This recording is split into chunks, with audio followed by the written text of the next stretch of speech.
بالله من الشيطان اللعين الرجيم. بسم الله الرحمن الرحيم. الحمد لله رب العالمين والصلاة والسلام على أشرف الأنبياء والمرسلين سيدنا ونبينا وشفيع ذنوبنا وحبيب قلوبنا وطبيب نفوسنا أبي القاسم محمد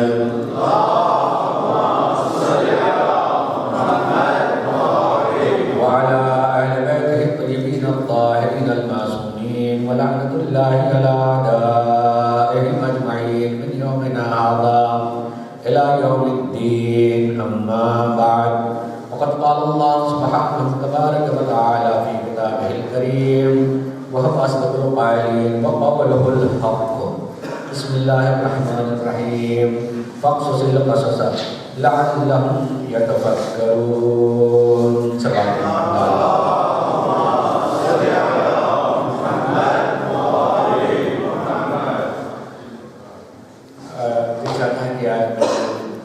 ابتدائی طور پر دو تین جملے معاشرتی کہہ دوں، یعنی جو ہمارے سماج اور معاشرے میں ہے. میں نے ابھی فاتحہ پڑھوائی مرحوم کے لیے، مرحومین کے لیے. کل یوں مجلس کے اختتام پر تھوڑی سی گفتگو ہو رہی تھی کہ کیا معصومین علیہ السلام کی مجلسوں میں اپنے مرنے والوں کو یاد کرنا چاہیے یا میں نے فاتحہ پڑھوا دی ہے. اس لیے میں نے اس کو فقہی مسئلہ نہیں کہا، معاشرتی سماجی مسئلہ کہا. اس پر غور کریے گا اور دو تین بار میں اپنی دل کی گہرائیوں سے کہہ رہا ہوں اور اسے سوچیے گا بھی. جب کل مجھ سے پوچھا تھا برادران میں سے برادر عزیز سامنے دکھائی دے رہے تھے تو تین لوگوں نے پوچھا تھا، تو میں نے انہیں یہ کہا تھا کہ ہمارے لکھنؤ کے آداب میں سے تو نہیں ہے، وہاں کی تہذیب میں نہیں ہے. جو مجلس معصوم کی ہو رہی ہے اس میں اپنوں کو نہیں یاد کیا جاتا ہے قطعاً. میں آپ کو یقین دلانا چاہتا ہوں کہ اگر محرم یا محرم سے قریب اپنا کوئی مر جاتا ہے تو اس کا کوئی فاتحہ نہیں ہوتا ہے. امام کے چہلم کے بعد اس کا ذکر کریں گے. جب امام کا چہلم ہو جائے گا، 40واں ہو جائے گا، تب اپنے مردوں کو یاد کرتے ہیں. اس سے پہلے قطعاً نہیں کرتے. ظاہر اس کو زمین میں تو نہیں چھوڑ دیتے، دفن ضرور کر دیا جاتا ہے، تہذیب سے دفن کیا جاتا ہے، مگر اس کو یاد نہیں کیا جاتا. اس کی کوئی مجلس نہیں ہوتی، اس کا کچھ نہیں ہوتا. پھر میں کہہ رہا ہوں کہ میں معاشرتی بات کہہ رہا ہوں، سماجی بات کہہ رہا ہوں، میں کوئی فقہی بات نہیں کہہ رہا ہوں. اس لیے میں نے فاتحہ پڑھوائی تھی. میں نے فاتحہ پڑھوائی. اس میں کوئی ضد نہیں اور اس میں کوئی گناہ نہیں ہے، مگر چونکہ معصوم نے کہا ہے ہمارے شیعہ ہمارے غم میں مغموم ہوتے ہیں اور ہماری خوشی میں خوشی مناتے ہیں. اگر ان کا غم ہے تو پھر اپنا غم یاد کرنا شاید ہم نے ان کے غم کو پیچھے کر دیا ہے. ہم نے شاید ان کے غم کو پیچھے کر دیا ہے. پھر میں آپ کو بتا رہا ہوں، ممکن ہے یہ امکان پایا جاتا ہے کہ کہیں مجلس کا آغاز ہوتا تو اس میں فاتحہ نہ پڑھوائی جاتی ہے، لیکن میں لکھنؤ اس کے آس پاس کے جتنے بھی لوگ ہوں گے جب مجلس شروع کریں گے تو وہ پہلے فاتحہ کہتے ہیں، نام نہیں لیا جاتا ہے، فاتحہ کہتے ہیں اور فاتحہ پڑھی جاتی ہے. مقصد کیا ہوتا ہے؟ مقصد یہ ہوتا ہے کہ ہم نے جو قرآن کی آیات کی تلاوت کی ہے، جن کی بارگاہ میں ہم آئے، ہم تو کچھ بھی نہیں ہدیہ کر سکتے. ہمارے پاس ہے کیا جو ہم دیں؟ ہمارے پاس ہے کیا جو ہم دیں؟ اس لیے ہم شروع کرتے ہیں فاتحہ سے، تاکہ اگر ہم نے قرآن کی 2-4 آیت بھی پڑھ لی، سورہ حمد پڑھ لیا مثلا، تو اس کا اللہ کے نزدیک اجر ہے. گویا ہم شروع کرتے ہیں یہ پڑھ کر کے ہم ان بارگاہ میں حقیر سا نظرانہ، ان کو ضرورت نہیں ہے اور ہمارے پاس کچھ ہے بھی نہیں، لہذا ہم جو کچھ پیش کر سکتے ہیں وہ آیات پڑھ کر کے ان کی خدمت میں پیش کرتے ہیں. لیکن ادھر سے کوئی چیز ان کی ضرورت نہیں ہے وہ واپس کرتے ہیں. اس لیے نیت ہوتی ہے کہ اگر ان کی بارگاہ سے واپس ہوگا جتنا ہم نے پیش کیا اس میں نہ جانے کتنا زیادہ گنا واپس ہوگا. تو نیت ہوتی ہے کہ جو واپس ہوگا تو ہمارے انہی مومنین سے جن کے بھی بزرگ دنیا سے چلے گئے ہیں اے معبود، اے وقت کے امام، جو واپس ہوگا اگر اس کا ثواب ہے کہ یقیناً ہے تو ہم مرحومی اس کا ثواب ہے۔ الاعمال بالنیات، عمل کا تعلق نیتوں سے ہوتا ہے۔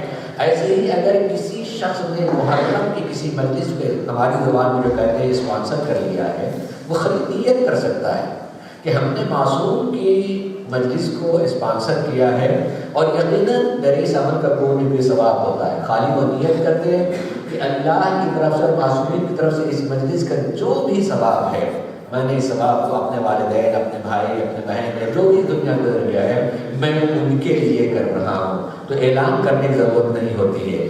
وہ تو دلوں کے راز کو ہم سے زیادہ جانتے ہیں، دلوں کے راز کو ہم سے زیادہ جانتے ہیں۔ تم نے ہمارے نام پہ کیا ہے، اور یقیناً ہمارے لیے کیا، ہمارے نام پہ کیا ہے، تو ادھر سے ملتا زیادہ ہے، اور جو بھی ملے گا تم نے نیت کی ہے، تم نے ارادہ کیا ہے، تاکہ دوسروں پر ظاہر نہ ہونے پائے کہ ہم نے ان کے مقابلوں میں اپنے کو یاد کیا ہے، آپ اپنے کو یاد کر رہے ہیں۔ نیت سی چیز پہنچ جایا کرتی ہے۔ میں نے صرف تہذیب بتائی ہے، صرف ادب بتایا ہے، فقہی مسئلہ نہیں بتایا ہے۔ اگر یہ بات رہ جائے ذہن میں تو یہ تہذیب بڑی اچھی تہذیب ہے۔ سلام محمد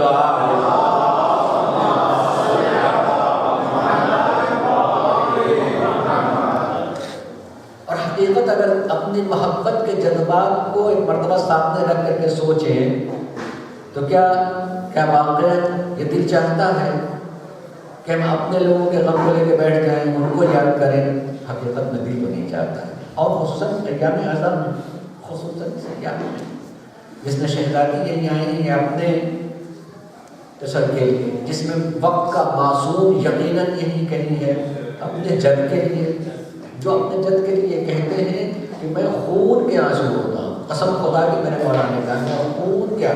اور مفسرین یہ بات کہیے کہ یہ محاورہ نہیں تو اردو میں ہم محاورہ بولتے ہیں خون کا آنسو، کہ اگر ہم اردو میں محاورہ بولیں خون کا آنسو تو خالی شدت مراد ہوتی ہے، سخت غم مراد ہوتا ہے، اور امام جو کہہ رہے ہیں خون کے آنسو وہ محاورہ نہیں بول رہے ہیں، شاعری کہتے ہیں واقعاً خون کے آنسو ہوتے ہیں، واقعاً خون کے آنسو ہوتے ہیں۔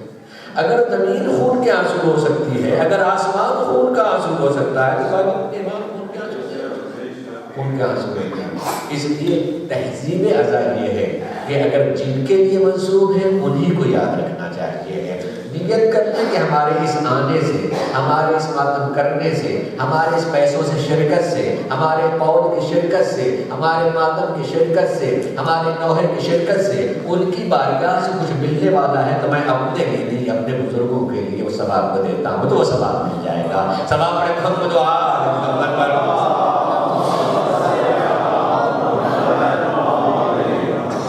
اور اب بھی کوئی مجھ سے کہے گا کہ آپ فاتحہ پڑھوا دیجیے، میں فاتحہ پڑھوا دوں گا، مگر میں تہذیب بتا رہا ہوں، میں ادب بتا رہا ہوں، اور یہ طریقہ کار بتا رہا ہوں کہ یہ فقہی احکام سے ٹکراؤ نہیں ہے، صرف ادب اور تہذیب سے ممکن ہے ٹکراؤ پیدا ہو جائے، کہ ہماری تہذیب اور ادب سے ہے۔ پھر ایک بار سلام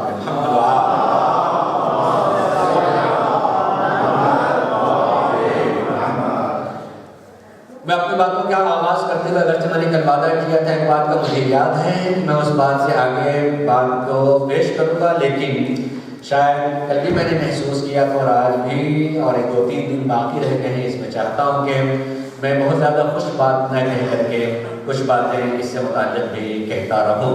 عزیزان گرامی، چونکہ قرآن ہم سے یہ حکم دیتا ہے کہ فَقْصُصِ الْقَصَصَ لَعَلَّهُمْ يَتَفَكَّرُونَ، لوگوں کو واقعات بیان کرو، بتاؤ تاکہ وہ سننے والے اس سے فائدہ اٹھائیں، فکر کرنے لگیں، سوچنے لگیں، اور سوچنے کے نتیجے میں ہو سکتا ہے کہ ان کے ذہنوں میں روشنی حقیقت کی آ جائے، عرفان کا نور آ جائے، اور وہ بات کو سمجھنے لگیں۔ یقیناً ہم اور آپ جو رات کے اس سناٹے میں دن بھر کی محنت کرنے کے باوجود بھی ہم سب چیز کو بھول کر کے اگر ہم یہاں آتے ہیں تو ہمارے عقیدے میں، ہمارے ایمان میں، ہمارے ذہن میں کچھ نہ کچھ ضرور ہے اور ہونا چاہیے، یقینی طور پر کچھ نہ کچھ ہونا چاہیے۔ اور میں عرض کرنا چاہوں گا کہ جب بھی کوئی انسان کام کرے تو اس کام کرنے کے لیے اس کا مقصد تو ہونا چاہیے، پتہ ہونا چاہیے کہ میں یہ کیوں کر رہا ہوں، اور اللہ نے جہاں تک جتنے احکام بیان کیے ہیں ان احکام نے یہ کہا ہے، اگر اس نے کہا ہے کہ روزہ رکھو تو قرآن نے روزہ رکھنے کے بعد اس کا مقصد بھی بیان کیا ہے۔ روزہ رکھو کیوں؟ لعلکم تتقون، اس لیے کہ تم متقی بن جاؤ، اس میں تقویٰ آ جائے۔ تو گویا روزہ تقوی کے لیے، نماز کے لیے حکم دیا تو کیا کہا؟ وَأَقِمِ الصَّلَاةَ لِلذِّكْرِ، نماز پڑھو کاہے کے لیے؟ مجھے یاد رکھنے کے لیے۔ اگر نماز پڑھو تو تم میں یہ بات آ جائے کہ یہ میں اس لیے کر رہا ہوں کہ اللہ یاد رہے، خالی 2 رکعت نماز میں نہیں، یا نماز کے وقت یاد نہیں، نماز سے آدمی کہیں جائے تو خدا یاد رہے۔ اور یقین کیجئے کہ اگر اپنا اللہ یاد رہے گا نا تو کہیں بھی بڑھتا ہوا قدم، اپنا بڑھتا ہوا قدم جو ہے ٹھہر جائے گا، رک جائے گا کہ نہیں وہ یاد ہے۔ اور آج کے زمانے میں بچوں کو بڑی آسانی سے سمجھایا جا سکتا ہے۔ میں خود پہلی مرتبہ آج سے 20 سال پہلے جب یہاں آیا تھا، اسی یورپ میں، اسی لندن میں مجلس پڑھنے کے لیے، اتفاق سے ایک مجلس کے بعد فوراً مجھے دوسری مجلس پڑھنی تھی، ذرا سا دیر ہو رہی تھی، لہٰذا جو صاحب لے کے جا رہے تھے، تیزی جلدی سے جانا ہے، دیر ہو رہی ہے پہنچنے کے لیے، لیکن دیکھو انہیں نے بہت تیز جو ہے بریک لگایا۔ میں نے کہا بھائی خیریت تو یہ کیا وہ کوئی آدمی سامنے نہیں دکھائی دے رہا؟ لیکن میں نیا نیا ہندوستان سے آیا ہوا، کوئی آدمی دکھائی نہیں دے رہا اور آپ بریک لگا رہے اس طریقے سے۔ کہنے نہیں مولانا وہ دیکھیے وہ کیمرہ لگا ہوا ہے، وہ کیمرہ لگا ہوا ہے، اور یہاں جو ہے رفتار جو ہے اس کی مطلب اتنی ہے اور میں اتنے پہ چل رہا تھا، وہ کیمرہ لگا ہوا ہے۔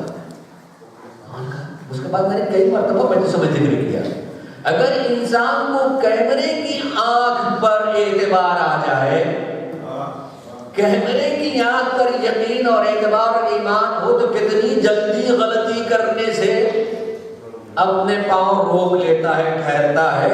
خطرہ تو بغل میں بیٹھا ہوا ہو سکتا ٹکرا جائے، مجھے اس کا بھی خیال نہیں تھا، خالی یہ کہ نہیں ایک آنکھ مجھے دیکھ رہی جو میرے جرم کو ثابت کر دے گی، تو آدمی جرم سے بچنے کے لیے کتنی جلدی ٹھہرتا ہے۔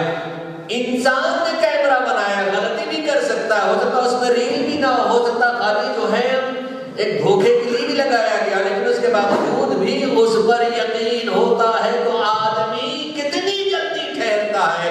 اپنے ایمان کا آدمی ایک مرتبہ امتحان لے کہ کیمرے کے ایمان ہمارا زیادہ مضبوط ہے یا اللہ کی نگاہ پر ہمارا ایمان مضبوط ہے، اس کی نگاہ پر ہمارا ایمان مضبوط ہے۔ اللہ ہی نہیں بلکہ جس امام کے نام پر ہم سر جھکاتے، میرا مولا یہ کہتا ہے، اے میرے ماننے والوں، اگر تم مجھے نہیں دیکھ رہے ہو تو کبھی یہ نہ سوچنا کہ میں تمہیں نہیں دیکھ رہا ہوں، کبھی یہ ذہن میں بات نہ آئے کہ میں تمہیں نہیں دیکھ رہا ہوں۔ اللہ کہہ رہا لا تأخذہ سنۃ ولا نوم، نہ اسے نیند آتی ہے نہ اونگ آتی ہے، وہ دیکھ رہا ہے۔ اس کا ولی جو اس کائنات میں وہ یہ کہہ رہا ہے کہ تم مجھے دیکھو یا نہ دیکھو میں تمہیں دیکھ رہا ہوں۔ ایک مرتبہ انسان اپنے ایمان کا امتحان لے کہ کیمرے پر کتنا ہمارا ایمان ہے اور ان کے قول پر ہمارا کتنا ایمان ہے۔ اگر ہم کیمرے کے سامنے محفوظ ہو جاتے ہیں، بچ جاتے ہیں، اور یقینوں من واقع پوچھا بھائی آخر کیوں اتنی جلدی سے،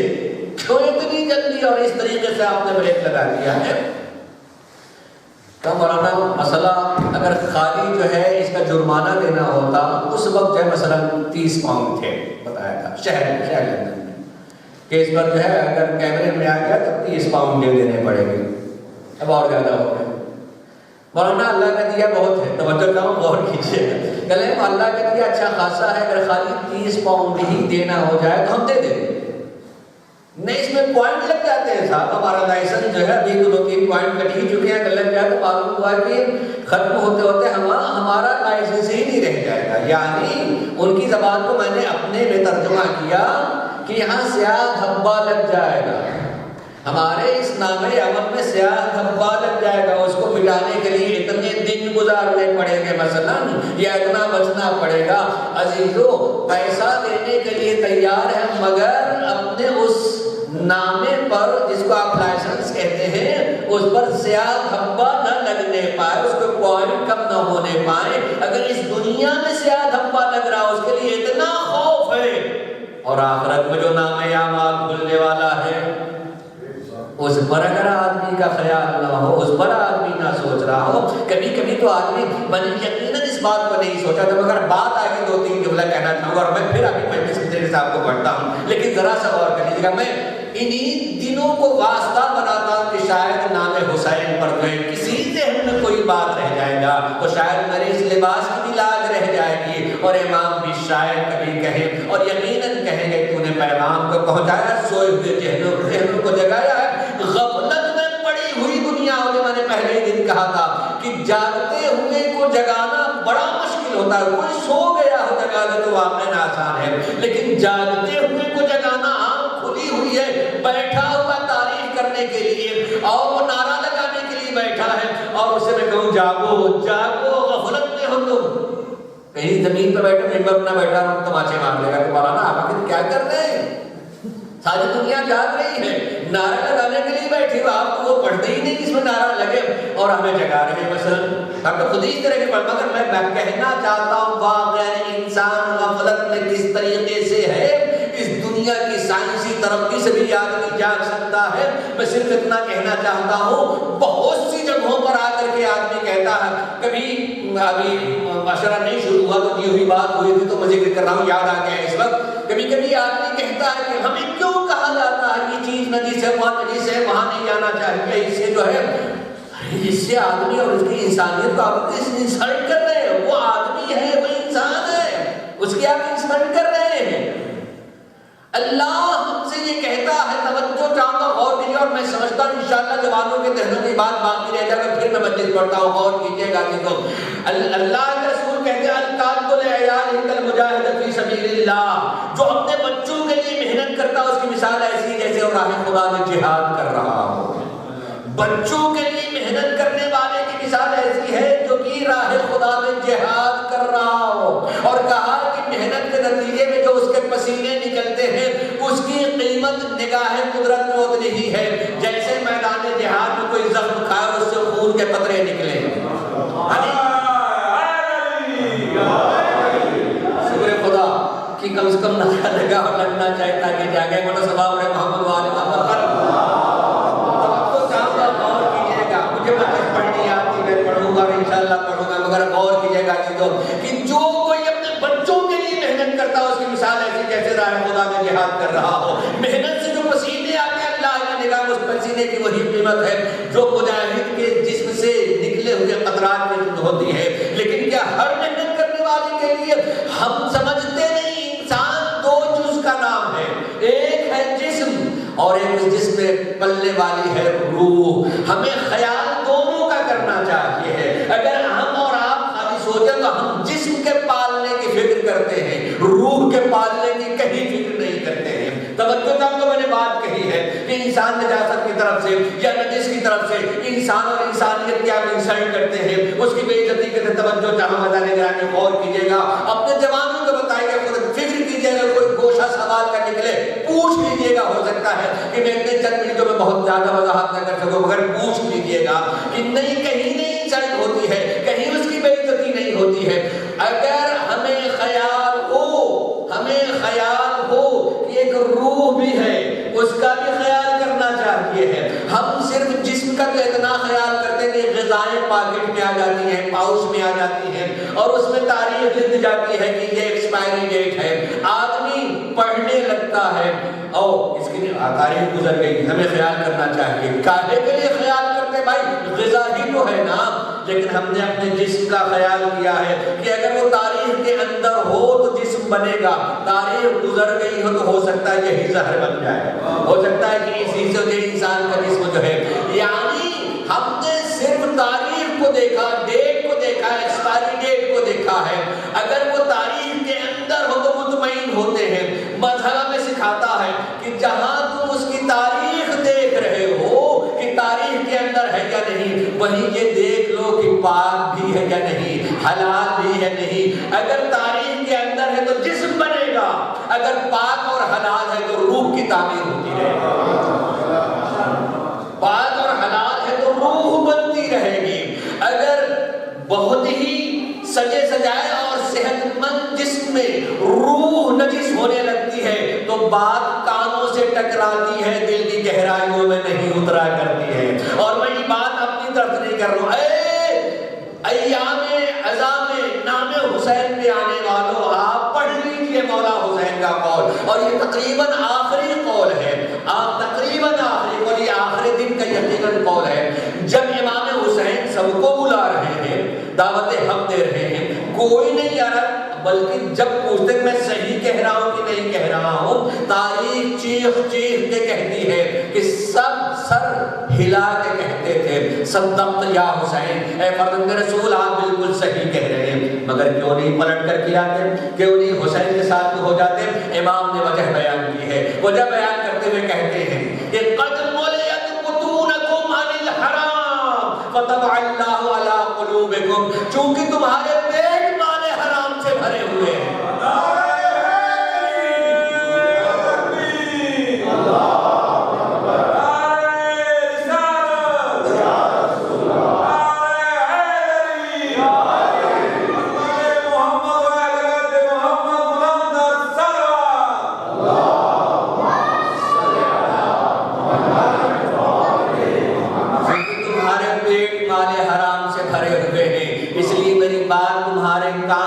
اچھی لگتی ہے, دل کی گہرائیوں میں نہیں اتر پا رہی ہے.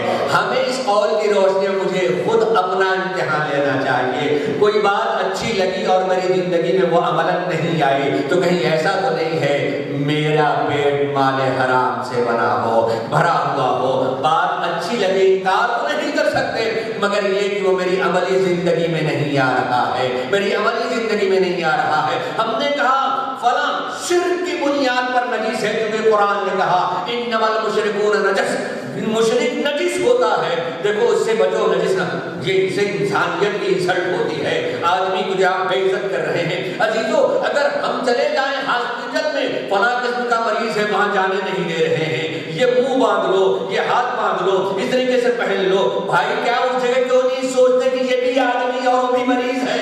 بچوں کا اپنا نگر آگے بڑھو, کیوں اتنی اس کی انسلٹ کر رہے ہیں کہ آپ اپنے کو ایسے لپیٹ کے جا رہے ہیں؟ کیا اس کا احساس نہیں ہو رہا ہوگا کہ لوگ مجھ سے بچ رہے ہیں, لوگ مجھ سے دور ہو رہے ہیں؟ مگر چونکہ اس کے ریزن کو ہم جانتے ہیں کہ چونکہ ایسی بیماری ہے کہ وہ لگ سکتی ہے تو میں بھی ایسا ہی مریض ہو جاؤں گا.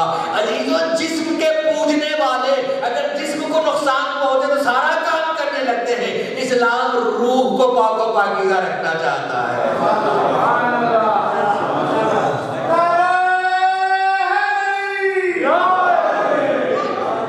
اسلام جانتا ہے کہ مشرک کے ساتھ رہنے میں جو ہے یا اس کی نجاست کو جو بات کہی ہے کہ اس کے گیلے پن سے جو ہے نجاست منتقل ہوتی ہے, تو تمہارے جسم کو تو نقصان نہیں ہوگا مگر روح گندی ہو جائے گی, روح گندی ہو جائے گی. اس لیے منع کرتا, یا تو طے ہی کر لو کہ صرف جسم ہے اور کچھ نہیں ہے, یا طے کرو کہ دونوں چیز ہے. تو دونوں کو الگ الگ چیزیں نقصان پہنچانے والی ہوتی ہیں, فائدہ پہنچانے والی ہوتی ہیں. اس لیے ضرورت ہے کہ ہم دونوں طرف نگاہ کریں, خالی جسم ہی کہ نہیں, جس کو نقصان پہنچتا ہے تو آؤٹ آف ڈیٹ چیز کو پھینک دیتے ہیں.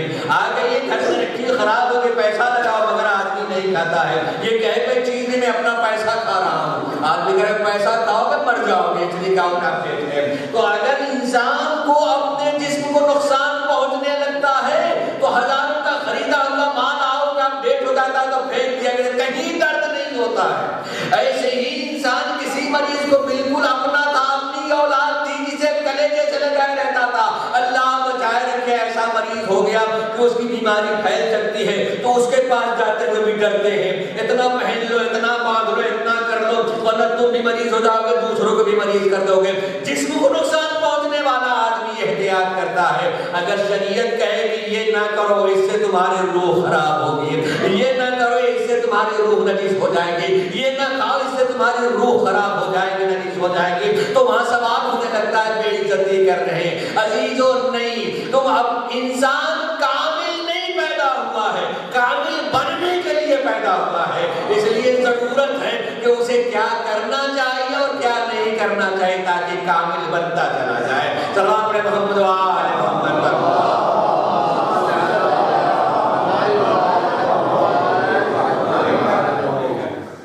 یہ ضرورت ہے کہ نہیں مجلس کی کہ ہم جانیں؟ کیا پیغام ائمہ ہے یا نہیں کہ ہم جانیں؟ ہمیں جاننا چاہیے ہے، اس کی وجوہات کو جاننا چاہیے ہے، خود کو بچنا چاہیے ہے، معاشرے کو بچانا چاہیے ہے، جس سے روح خراب ہوتی ہو، نجس ہوتی ہو۔ ہم اگر جو ہے یہ خیال کریں کہ میں جہاں آفس میں کام کر رہا ہوں حرام نہیں کروں گا، میں بازار میں جا رہا ہوں نجس نہیں لاؤں گا، میرے پاس جو مال و ملکیت ہے اسے پاک ہونا چاہیے ہے۔ عزیزو ایک لمحے کی میری بات کو سن لیجیے، بات نکل گئی ہے، ورنہ میں نے بالکل دوسرا موضوع سوچا تھا کہنے کے لیے، مگر پڑھوں گا، اس کو بھی پڑھوں گا، آج نہیں کل پڑھوں گا، مگر غور کیجیے گا۔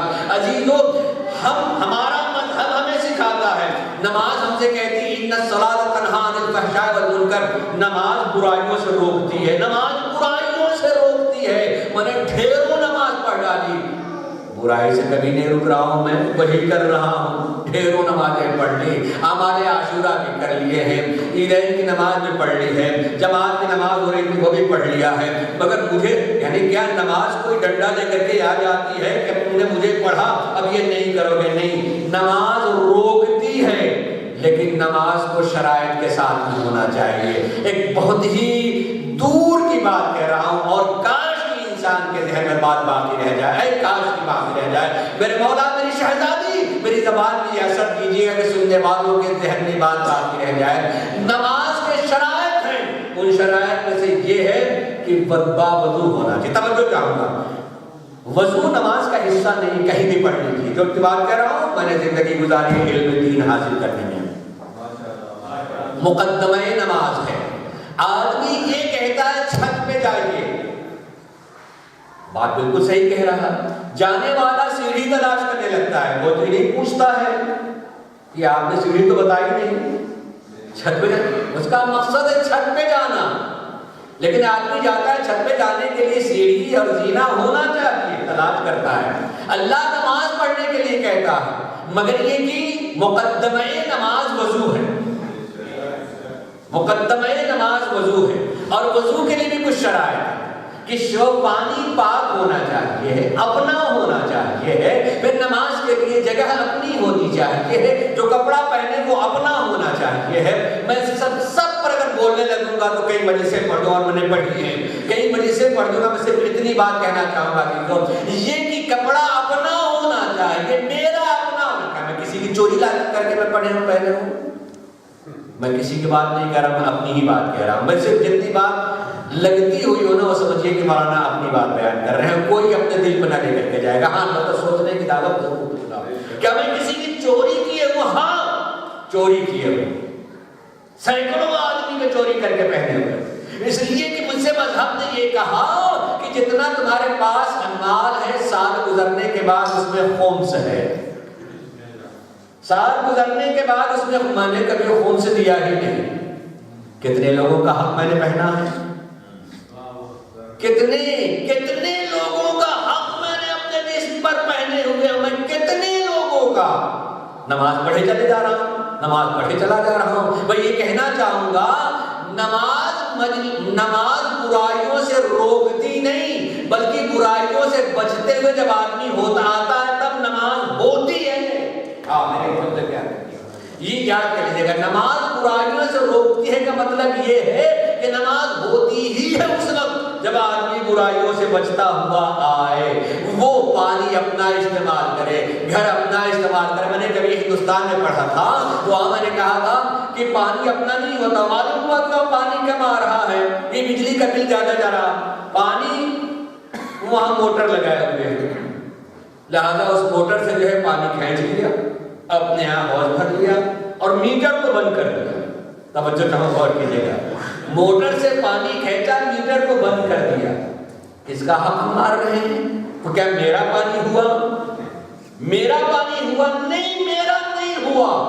میں تو کہنا چاہتا ہوں کہ اگر سچے معنوں میں اگر کوئی نماز پڑھ رہا ہے اور پورے شرائط کے بعد پڑھے، تو چونکہ میں نے ہندوستان میں بات کہی تھی، وہاں اپنی نہیں ہے، مسلمانوں کی حکومت نہیں ہے، تو اگر غیر مسلم کہیں آئے گا مسلمان کے ہاں تو شاید میٹر اور موٹر چیک ہی نہیں کرے گا کہ بھائی یہ نماز پڑھتے ہیں۔ اگر جب تک پانی ان کا اپنا نہیں ہوگا ان کی نماز ہی نہیں ہوگی۔ خدا کی قسم خالی سچا عمل کرنے لگے نا تو مسلمان پہچان لیے جائیں گے کتنا اچھا دین ہے، کتنے اچھے مسلمان ہیں۔ عزیزو میں یہ کہنا چاہتا ہوں کہ بہت ساری چیزیں نہ جانے کتنے فریاد لے کر کے آتے ہیں، مولانا کچھ بتائیے برکت نہیں ہوتی ہے، مولانا کچھ بتائیے جو اس طرح کے مسائل پیدا ہو رہے ہیں، مولانا کچھ بتائیے دعا تعویذ میں پڑھنے والے، ارے تم خود اپنی ہی تعویذ ہو۔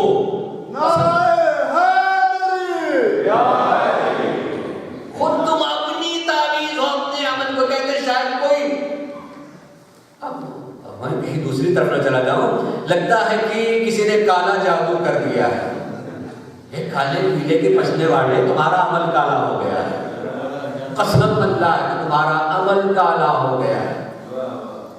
کتنے عزیزوں کو تم نے ناراض کر کے سمجھتے ہو تم دیدار ہو۔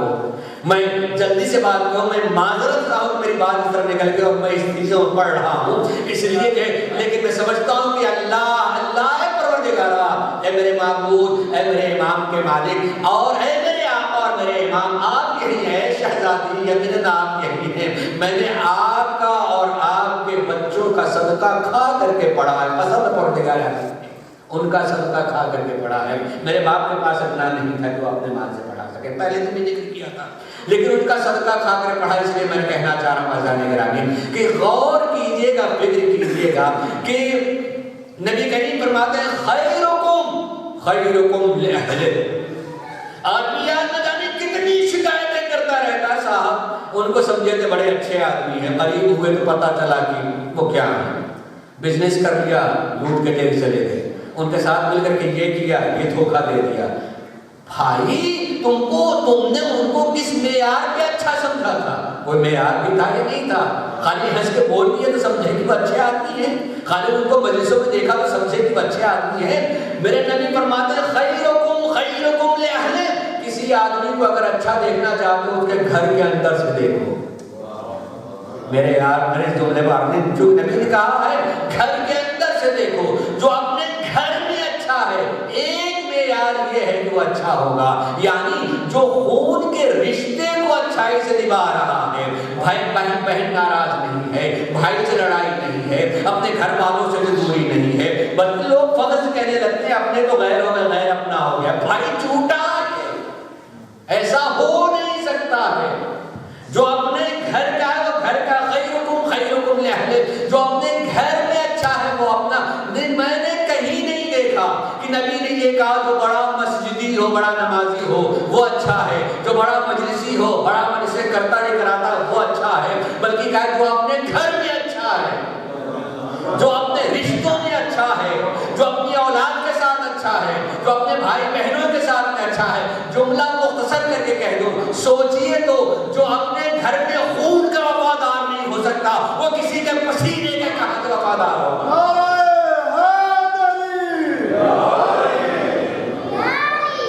وہ پسینے کے کبھی نہیں وفادار ہو سکتا ہے، لہذا بے یار بتایا کہ خیرکم، اپنے کو بھی بتایا اپنے کو بھی، اور نبی نے یہی کہا کہ گھر میں رشتوں کو جوڑ کے، خون کے رشتوں کو جوڑ کے رکھتا ہے، جو گھر میں خون کے رشتوں کو جوڑ کے رکھتا ہے، یقین جانو میں کئی 2-3 باتوں کی ضمانت لیتا ہوں نا، نبی فرماتے ہیں اگر یہ تم کرو تو میں ضمانت لیتا ہوں خون کے رشتے کو جوڑ کے رکھو، والدین ہیں ان کے ساتھ جو حسن سلوک کرو، خون کے رشتے والے ہیں ان کے رشتوں کو جوڑ کر کے رکھو، میں ضمانت دیتا ہوں تمہارے مال میں برکت ہوگی، تمہاری عمر میں برکت ہوگی، اور لوگوں کے دلوں میں تمہاری محبت بڑھتی چلی جائے گی۔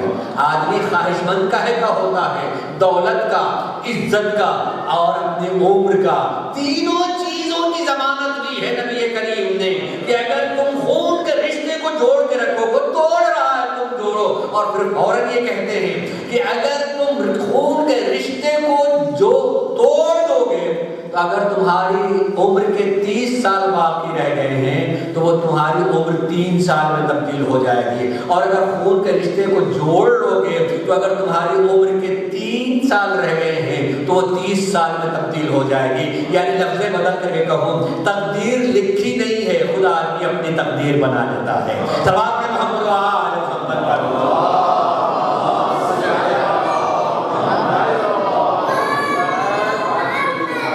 کا عزیزوں، شاید میرے پوری بات ہو گئی. میں آج مسائل بھی زیادہ پڑھنے اور صرف 15 منٹ باقی رہ گئے ہیں. 5 منٹ میں وعدہ کرتا ہوں میں نے آج جو کچھ پڑھنا تھا کل انشاءاللہ ضرور پڑھ دوں گا. اور ابھی 2-3 مجلسیں ہیں لیکن میں نے برحق یاد آ گیا تو میں نے بات کہہ دی ہے اور شاید ضرورت کی چیزیں تو انشاءاللہ امید کرتا ہوں کہ ذہنوں میں بات باقی رہ جائے گی. ہم آتے ہیں مجلسوں میں کسی نہ کسی غرض سے بھی آتے ہیں, خالی ایک رسم ادا کرنے کے لیے نہیں آتے ہیں. ہمارا دل جانتا ہے کہ ہمارا دل فرش بنا ہوتا ان لوگوں کے لیے جو ان جگہوں پہ آتے ہیں. شاید مجھے پہلے ہی دن کہنا چاہیے اپنے بچوں کو تہذیب سکھائیے. ان تہذیبوں سے بڑوں کے لیے بات کروں گا. یاد رکھیے جب فرش عذاب پہ آئیں تو وضو کر کے آیا کریں. تہذیب عذاب فرش عذاب پہ آئیں تو وضو کر کے آئیں. کیوں؟ اس لیے کہ کیا تمہاری دل کی اور ایمان کی آنکھیں نہیں دیکھتی کہ یہاں زہرا بیٹھی ہوئی ہے؟ کیا تمہاری دل اور ایمان کی آنکھیں نہیں کہتی کہ ہم کا امام موجود ہے؟ کیا یہ تمہیں یقین نہیں ہے کہ معصومین یہاں موجود ہوتے ہیں؟ اگر یہاں ہے تو کیا ان کی بارگاہ میں یوں ہی یاد آنا چاہیے, باوضو آنا چاہیے. میں آپ کو یقین دلاتا ہوں آیت اللہ مرشی نے کہا تھا کہ کم سے کم ایک مخصوص لباس عزا بناؤ. میرے عزا کی جیسے آدمی نماز کا لباس بناتا ہے کہ یہ پاک و پاکیزہ ہے, دوسرے لباس نہیں پڑھ سکتا ہوں, پاک و پاکیزہ لباس وغیرہ. بلکہ انہیں نے کچھ نہیں تو آیت اللہ مرشی نے ایک رومال عزا کے لیے مخصوص کر دیا تھا اور اپنی وصیت میں لکھا تھا کہ جب مجھے دفن کرنا تو میرے اس رومال عزا کو میرے جنازے کے ساتھ دفن کر دینا. جن کے لیے کیا تو انہیں پتا تھا لیکن اپنے لیے علامت کے طور پر لے کر کے جا رہے ہیں. میں ایک عام آدمی کی بات نہیں کہہ رہا ہوں, عام آدمی کے وقت کا بہت بڑا عالم دین اور ان کے وصیت نامہ چھپا ہوا ہے. اس لیے آپ کا جو اس کی اہمیت کا احساس ہونا چاہیے. آئیں تو اہتمام کے ساتھ میں آئیں. ہم وہاں جا رہے ہیں جہاں اتنی عظیم ذات کبھی تصور نہیں ہو سکتی ہے جہاں مل جائے. سیدہ آ رہی ہیں, وہاں وقت کا امام آ رہا ہے, معصومین آ رہے ہیں, فرشتے موجود ہوتے ہیں. لہذا باوضو, اور میں اس لیے کہتا ہوں باوضو اس لیے بھی ہونا چاہیے طہارت کی صورت میں باتوں کے اثرات بھی الگ ہوا کرتے ہیں. اس لیے کہ آدمی طہارت کے ساتھ میں آیا ہے, بعد کے اثرات بھی ویسے ہی اس کے ذہنوں پر جو نقش بنتے چلے جائیں گے. ہم آتے ہیں یقیناً ان کی بارگاہ میں آتے ہیں. اگرچہ میں آج بالکل عام یعنی موضوع کے اعتبار سے آیا تو 2-3 جملے کہنے کے بعد کہنا چاہوں گا. ہم جب یہ کچھ کرتے ہیں تو کرنے کہنے والے اور نہ جانے کتنے زمانے سے یہ آواز آ رہی ہے کہ ہم زندہ جاوید کا ماتم نہیں کرتے. یعنی وہ ایک بہت بڑی بات کریں, زندہ لوگوں کا ماتم نہیں ہوتا. توجہ چاہوں گا, زندہ لوگوں کا ماتم نہیں ہوتا ہے, جو مر گئے ہوں ان کا ماتم کیا جاتا ہے. بھائی یہ تو شہید ہیں, یہ زندہ ہیں, ان کا ماتم. آدمی سوچے کہ بات پر ٹھیک کہتے ہیں کہ زندہ کا ماتم ہوتا ہے, جب یہ زندہ لوگوں کا ماتم کیا جاتا ہے. میں کہوں ٹھیک ہے بھائی, ہم زندہ کا ماتم نہیں کر رہے ہیں, نہیں کریں گے. ہم چلیں گے ان کی قبر پر, یا دور سے کہا یا حسین, دور سے کہا یا علی, یا زہرا, یا ان کی قبر پہ گئے ان سے گفتگو کرنے لگے. ان کا وہی نظریہ بدل جاتا ہے جو منو مٹی کے درمیان میں ہے. ان سے کیا مانگ رہے بھائی؟ یعنی ابھی ہم ماتم کر رہے تو کہہ رہے تھے زندہ ہیں, جب جا کے مانگنے لگے تو کہہ رہے ہیں مردہ ہیں. اس کا مطلب انہیں کو نہیں پتا ہے کہ کیا ہے.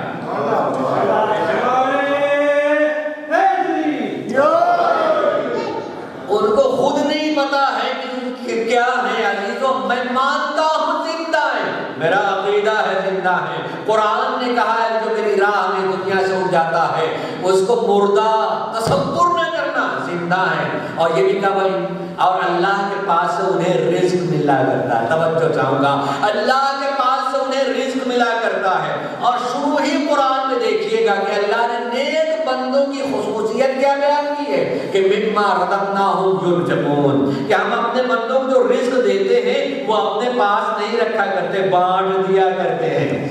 میری بات غور کرنا, قرآن کہتا ہے میرے اچھے بندے پاک رکھتے نہیں, بانٹا کرتے. وہ مقدر والے ہیں جو ان کی بارگاہوں میں جاتے ہیں, اس لیے کہ انہیں رزق ملتا ہے اور ہمیں توفیق ہوئی وہ بانٹ رہے ہیں تو کچھ ہم بھی مانگ لیتے ہیں.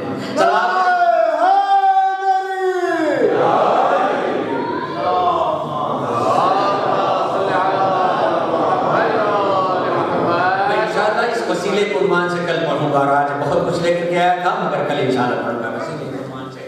اور یاد رکھیں انشاءاللہ, کیونکہ یہ بھی خود ایک مسئلہ ہے، میں واقعات کی روشنی میں وسیلے کو بیان کروں گا۔ حاصل اتنی ہی کہنا چاہوں گا، پھر روتے کیوں اگر زندہ مانتے ہیں؟ عزیز سے فتنہ کو کون مسلمان کا ایسا فرقہ ہے جو اس حدیث کو رد کرتا؟ نہیں، ہر ایک مانتے ہیں، نہ مانے لیکن ان کے کتاب میں ہے، ہم ان کو زبردستی منوا تو نہیں سکتے مگر کتاب میں ہے۔ اس کی ضمانت میں لیتا ہوں کہ ان کی کتاب میں یہ بات موجود ہے کہ جب امام حسین صلی اللہ علیہ وسلم اس دنیا میں آئے ہیں اور جبرائیل نے آ کر کے یہ کہا ہے کہ انہیں پیاسا ذبح کیا جائے گا، تو کیا نبی کریم نہیں روئے تھے؟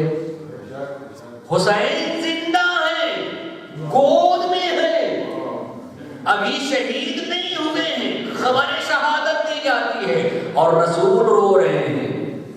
زندہ بچے کو لے کر کے اگر رو رہے ہیں تو یہاں رونا اس پر نہیں ہے، اس پر ہونے والے ظلم پہ ہے، ہونے والے ظلم پہ۔ اس فرق کو محسوس کریں، اس فرق کو محسوس کریں۔ کسی ماں کا بچہ جو ہے تھوڑی دیر کے لیے کھو جائے اور کھو جانے کے بعد ایک دم سے تھوڑی دیر میں مل جائے، ماں لے کے چومتی ہے، آنکھوں میں آنسو آتے ہیں، روتی چلی جائے، کیا مر گیا تو اس پر رو رہا؟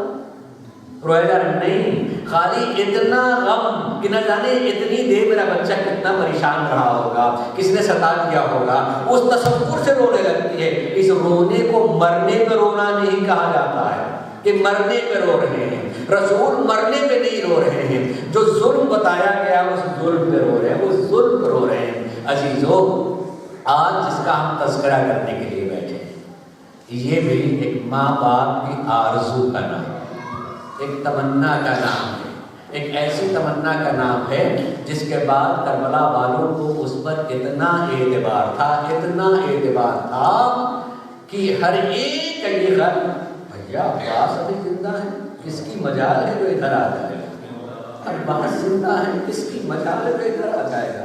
ذرا سا ضرور ٹھیک ہے، انشاءاللہ اگر 5 منٹ زیادہ ہو جائے تو مجھے معاف کیجیے گا، جی چاہتا تھوڑے سے مسائل پڑھنا چاہوں گا، تھوڑے سے مسائل۔ عزیزو، وہ تمنا اور آرزو آپ کو سنا ہو، تمنا اور آرزو کیسی آرزو، کیسی تمنا سنا ہوگا، واقعات بدلتے نہیں ہیں، مگر تصور سے سنیے گا، آپ کا دل روئے گا، خدا کی قسم دل روئے گا۔ تصور کریں گے آنکھوں میں آنسو آئے گا۔ آپ کو پتا ہے کہ مادر عباس کا نام کیا ہے؟ فاطمہ۔ مادر عباس فاطمہ ام البنین، تو اس وقت جب اللہ نے بیٹے دیے تب ام البنین یعنی بیٹوں کی ماں، ورنہ نام کیا ہے؟ فاطمہ۔ جب مولا کائنات نے اپنا رشتہ بھجوایا ہے اور جب جناب عقیل نے بتایا کہ یہ خاندان اتنا عظیم ہے اور رشتہ بھجوایا ہے، تو ماں نے جواب دینے سے پہلے کہا نہیں، میں اپنی بیٹی فاطمہ سے پوچھ لوں، بیٹی ہے اس کے لیے معلوم کرو۔ لہٰذا کہا بیٹی، یہ ہمارے گھر کا شرف ہے کہ اتنا عظیم رشتہ ہے، ہمارے گھر کا شرف ہے کہ اتنا عظیم رشتہ ہے، اگر بیٹی تمہاری رضا چاہیے۔ کئی مرتبہ کہا، آنکھوں میں آنسو آ گئے، فاطمہ رونے لگی، گریا کیا۔ کئی مرتبہ پوچھا، بیٹا یہ رونے کی جگہ تو نہیں تھی، بتا دے میں اس سے کیا مانوں؟ ایک مرتبہ جب بولنے لگی تو کیا کہا، اماں میں اس بات پہ نہیں رو رہی ہوں کہ شرف کا رشتہ آیا ہے، میں اس بات پہ رو رہی ہوں کہ آج تیسرا دن ہے، میں مسلسل خواب دیکھ رہی ہوں، میرے خواب میں فاطمہ آتی ہے، مادر حسنین آتی ہے اور آج کہتی ہے فاطمہ جب تم میرے گھر جانا نا، میرے شہزادوں کا خیال کرنا۔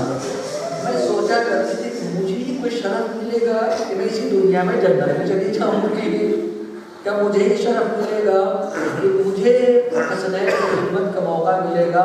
میں اس شرف میں رو رہی ہوں کہ پہلے ہی مجھے شہزادی نے بتا دیا ہے میں اس گھر جانے والی ہوں، رشتہ ہو گیا ہے۔ مگر رشتہ ہونے کے بعد جب وہ اس گھر پہ آتی ہیں تو روایت یہ ہے گھر میں داخل نہیں ہوئی ہے، چوکھٹ پہ بیٹھ گئے، اور بیٹھ کے اس در کا بوسہ لیا اور دیر تک بیٹھی رہی۔ حسنین گھر کے اندر سے آتے ہیں اور آنے کے بعد کہا، ماں گھر کے اندر آئے، ماں حسنین سے ماں کہا، ماں گھر میں آئے تو ایک مرتبہ آنکھوں میں آنسو جملہ کہا، شہزادو آج تو کہہ دیا ماں، مگر آج کے بعد سے ماں نہ کہنا، جن کی ماں فاطمہ الزہرا ہو، جن کی ماں فاطمہ الزہرا ہو، ہم ماں کا درجہ نہیں رکھتے ہیں۔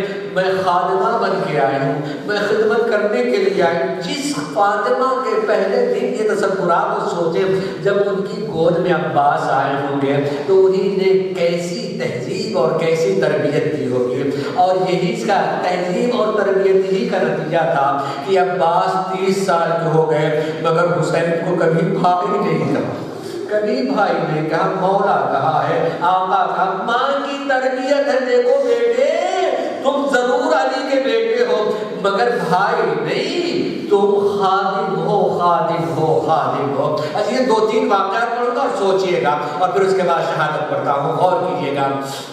آپ سنتے رہتے ہیں کہ امام مسجد میں تھے اور سرکار وفا ایک مرتبہ تیزی سے پانی لے کے جا رہے تھے اور پانی گر گیا۔ مجھے نہیں سمجھ رہا تھا کہ ایسا کیوں ہوگا، میں پڑھ رہا ہوں غور کیجئے گا، روئیں گے انشاءاللہ کہ ایسا ہوا کیوں۔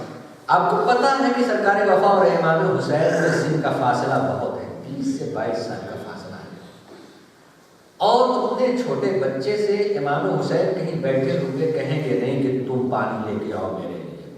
یہ تہذیب امام سے الگ ہے کہ امام بچے سے کہہ تم میرے لیے پانی لے کر کے آؤ، بلکہ یہ ماں کی تربیت تھی کہ بیٹا تمہیں ہمیشہ حسین کے سامنے بیٹھے رہنا ہے، تیرا آقا کبھی حکم نہیں کرے گا، تمہیں پہچاننا ہے کہ ان کی ضرورت کیا ہے، اور جب وہ اپنی ضرورت کے لیے اٹھنے لگے تو ان سے پہلے تمہیں کرنا ہے، تمہیں کرنا ہے۔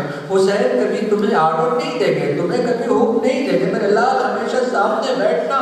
مسجد میں بیٹھے ہوئے، سامنے بیٹھے ہوئے حسین کے چہرے کو پڑھتے جا رہے ہیں، پڑھتے پڑھتے محسوس کیا کہ میرا آدمی کو پیاس لگی ہوئی ہے، شاید اٹھنے والے ہیں، کہیں اٹھ نہ جائیں، دوڑ کے گئے، پانی لے کر کے آئے، پانی لے کر کے آئے اور تیزی میں لے کے جا رہے ہیں کہ کہیں میرا مولا خود نہ پہنچ جائے۔ پاؤں الجھ گیا، پانی گر گیا، امام رونے لگے اور ایک مرتبہ کہا میرا بھیا عباس آج جیسے تم پانی نہ پہنچا سکے کل تم میرے بچوں کو پانی نہ پہنچا سکو گے۔ امام حسین کی امام سرکار وفا کی عمر تھوڑی تھی، سوچنے لگے میں آقا کے بچوں کو پانی نہیں پہنچا سکوں گا۔ روایت کے الفاظ سنیے گا، سنیے گا جو سوچا میں پانی نہیں پہنچاؤں، بچے تھے مطلب سوچنے لگے شاید میں سویا رہ جاؤں اور رات کے سوئے کے حالت میں مجھے پتہ نہ چلے کہ کسی بچے نے پانی کے لیے کہا ہے لہٰذا میں پانی نہیں پہنچا سکوں گا۔ روایت کے الفاظ ہے عباس نے رات میں سونا چھوڑ دیا، عباس نے رات میں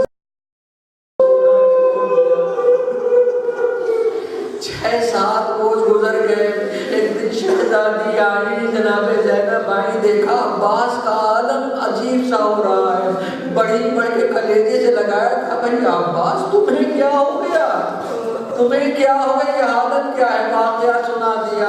میں مسجد میں تھا، پانی پہنچا رہا تھا، گر گیا، میرے آقا نے کہہ دیا میں بچوں کو پانی نہ پلا سکوں گا اس لیے میں نے رات میں سونا چھوڑ دیا، سونا چھوڑ دیا ہے کہ شاید کسی وقت ضرورت پڑ جائے۔ زینب بے چین ہو گئی، عباس کو لیا اور امام حسین کے پاس آئے، بھیا تم نے عباس سے کیا کہہ دیا؟ امام آنکھ سر جھکایا، آنکھوں میں آنسو، میرے بھیا عباس یہ کل کی بات نہیں تھی، میں نے کل عاشور کی بات کہی ہے، جیسے آج پانی نہ پلا سکے ایسے ہی عاشور کے دن میرے بچوں تک پانی نہ پہنچا سکو گے۔ عزیزو پہلے ہی سے بتایا جا رہا، مگر آپ سوچیں کہ کتنا اعتبار ہے سرکار وفا پہ، لوگوں کو کتنا اعتبار ہے۔ میں پوری شہادت پڑھوں گا، بہت دیر ہو جائے گی، بہت ہی مختصر کرتے اتنا کہنا چاہوں گا کہ شب عاشور سنتے رہتے۔ جناب زہیر نے ایک مرتبہ کہا تھا عباس آپ کو پتا ہے کہ آپ علی کی آرزو ہیں، پتا ہے آپ کو تمنائے علی ہے اور کل جنگ کا دن ہے۔ وہ یہ کہنا تھا ایسی انگڑائی کی ہے کہ رکاب گھوڑے کی ٹوٹ جاتی کا تم مجھے شجاعت دلاتے ہو، کل مجھے اگر جنگ کی اجازت مل گئی تو طبقہ کربلا کو نہ الٹ دوں تو میرا عباس نام نہیں ہے، میرا عباس نام نہیں ہے۔ یہ شب عاشور جو ہے